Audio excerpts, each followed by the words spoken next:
অনেক অনেক দিন আগের কথা। সোনারপুর রাজ্যে ছিল এক জ্ঞানী রাজা। তার ছিল দুই কন্যা। বড় রাজকুমারের নাম ছিল চাঁদনী এবং ছোট রাজকুমারের নাম মেঘলা। চাঁদনী ছিল পূর্ণিমার চাঁদের মতোই উজ্জ্বল ও আত্মবিশ্বাসী। সে তার সাহসিকতার জন্য সবার কাছে প্রশংসা পেত। অন্যদিকে মেঘলা ছিল খুবই লাজুক স্বভাবের। তার নিজের উপর কোনো আত্মবিশ্বাস ছিল না। যদিও সে নিজেও খুবই সুন্দরী ও বুদ্ধিমতী ছিল, কিন্তু নিজের প্রতি আত্মবিশ্বাস না থাকার কারণে সে সবসময় নিজেকে গুটিয়ে রাখত। তবে তাদের দুই বোনের মধ্যে খুবই ভালো সম্পর্ক ছিল। তারা একে অপরকে খুবই ভালোবাসত। মেঘলা রাজ্যের বিভিন্ন সমস্যা সমাধানে বুদ্ধি পরামর্শ দিয়ে চাঁদনীকে সাহায্য করত। চাঁদনীও বোনের এই নীরব প্রতিভার মূল্য দিত। একদিন তাদের বাবা তাদের দুজনকে রাজসভায় ডাক দেয়, তাদের রাজ্যের একটি গুরুত্বপূর্ণ সমস্যা সমাধান করার জন্য। তখন চাঁদনী মেঘলাকে বলে, এই জটিল সমস্যাটা তোমার বুদ্ধি দিয়েই সমাধান করতে হবে মেঘলা। আমি শুধু উত্তরটা বলে দিচ্ছি ববু, কিন্তু তোমাকেই রাজসভায় এটা বলতে হবে। আমি কিন্তু এতগুলো মানুষের সামনে কথা বলতে পারবো না। এভাবেই তাদের দিন কাটছিল। হঠাৎ একদিন তাদের প্রতিবেশী রাজ্য থেকে এক বার্তাবাহক এলো। সে মহারাজকে জানালো, মহারাজ, আমাদের রাজ্যে এক ভয়ঙ্কর রোগ ছড়িয়ে পড়েছে। রাজ্যের বেশিরভাগ প্রজা এ রোগে আক্রান্ত হয়ে মারা পড়ছে। রাজ্যের বৈদ্যরা এ রোগের কোনো কারণ বা প্রতিকার খুঁজে পাচ্ছে না। তাই আমাদের রাজামশাই আপনার কাছে সাহায্য চেয়ে পাঠিয়েছেন। আপনি দয়া করে আপনার দুই জ্ঞানী কন্যাকে আমাদের রাজ্যে গিয়ে আমাদেরকে সাহায্য করার অনুমতি দিন। রাজা প্রথমে তার কন্যাদের নিরাপত্তার কথা ভেবে তাদের সেখানে পাঠাতে রাজি হল না। কিন্তু রাজকন্যারা অনুরোধ করায় সে তাদের ওই রাজ্যে যাওয়ার অনুমতি দিল। তখন দুই রাজকন্যা ওই বার্তাবাহকের সাথে সিন্ধু রাজ্যে যাওয়ার জন্য বেরিয়ে পড়ল। পথিমধ্যে চাঁদনীর সন্দেহ হল ওই বার্তাবাহককে দেখে।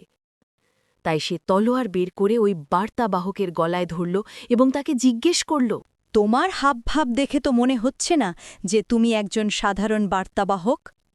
কে তুমি? নিজের আসল পরিচয় দাও, নইলে আমি এক্ষুনি তোমাকে মেরে ফেলব। আপনি সত্যি জ্ঞানী রাজকন্যা চাঁদনী। আপনি ঠিকই ধরেছেন, আমি কোনো বার্তাবাহক নই। আমি হলাম সিন্ধু রাজ্যের রাজকুমার আকাশ। বার্তাবাহকের আসল পরিচয় জানতে পেরে দুই রাজকন্যা খুবই অবাক হল। এরপর তারা আবার সিন্ধু রাজ্যের দিকে চলতে শুরু করল। একসাথে চলতে চলতে মেঘলা ও আকাশের মনে একে অপরের প্রতি ভালোবাসার সৃষ্টি হল। মেঘলা ও চাঁদনী সিন্ধু রাজ্যে পৌঁছানোর সময় মানুষের অসহায় অবস্থা দেখে খুবই কষ্ট পেল। রাজপ্রাসাদে পৌঁছানোর পর রাজা তাদের সাদরে গ্রহণ করলেন এবং এই রাজ্যে আসার জন্য ধন্যবাদ জানালেন। তারাও রাজার সাথে কথা শেষ করে তৎক্ষণাৎ মানুষকে সাহায্য করতে লেগে পড়ল। তারা অতি দ্রুত সময়ের মধ্যেই ওই রোগের কারণ ও প্রতিকার খুঁজে বের করতে সক্ষম হল এবং রাজ্যের প্রজারা ধীরে ধীরে আবার সুস্থ হয়ে উঠল। বিপদ কেটে যাওয়ার পর রাজা দুই রাজকন্যাকে ধন্যবাদ জানাল।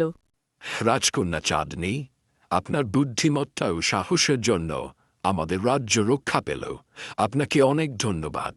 বলুন, আপনি কি চান? মহারাজ, এতে আমার কোনো কৃতিত্ব নেই। এই সমস্যা সমাধানের বুদ্ধিটি হল আমার বোন মেঘলার। রাজসভার সবাই খুব বিস্মিত হল। রাজা মেঘলার দিকে তাকিয়ে বলল, ধন্যবাদ রাজকন্যা মেঘলা।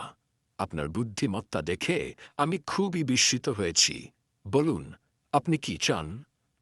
মেঘলা চুপ করে রইল। আমি কি আমার পুত্র রাজকুমার আকাশের সাথে আপনার বিয়ের প্রস্তাব দিতে পারি? মেঘলা তখনও চুপ ছিল, তাই চাঁদনী তাকে সাহস দিয়ে বলল, বোন, শুধু জ্ঞানের কথা নয়, এবার তোমার মনের কথা বলার সময়। নিজের প্রতি ভরসা রাখো এবং মনের ইচ্ছা স্পষ্টভাবে প্রকাশ করো। চাঁদনীর কথায় সাহস পেয়ে মেঘলা মাথা উঁচু করে রাজকুমার আকাশের দিকে তাকাল এবং আত্মবিশ্বাস নিয়ে বলল, জি মহারাজ, আমি খুবই আনন্দের সাথে এ প্রস্তাব গ্রহণ করছি।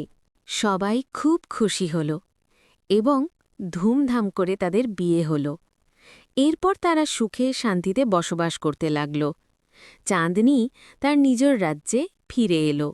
তার সাহসিকতা এবং আত্মবিশ্বাসের স্বীকৃতিস্বরূপ তার পিতা রাজ্যের সকল শাসনভার চাঁদনীর হাতে তুলে দিল। চাঁদনীও খুব বিচক্ষণতার সাথে রাজ্য পরিচালনা করতে লাগল। ধীরে ধীরে রাজ্যটি আরও সমৃদ্ধ হয়ে উঠল এবং রাজ্যে সুখ শান্তি ছড়িয়ে পড়ল। এই গল্প থেকে আমরা এই শিক্ষা পাই যে সবচেয়ে বড় শক্তি ভেতরের আত্মবিশ্বাস, কারণ প্রতিভা ও জ্ঞান তখনই সফলতা আনে যখন তুমি সাহস করে তা প্রকাশ করো, আর কৃতিত্ব ভাগ করে নেওয়া এবং অন্যের গুণকে স্বীকৃতি দেওয়া হল সত্যিকারের নেতৃত্বের পরিচয়।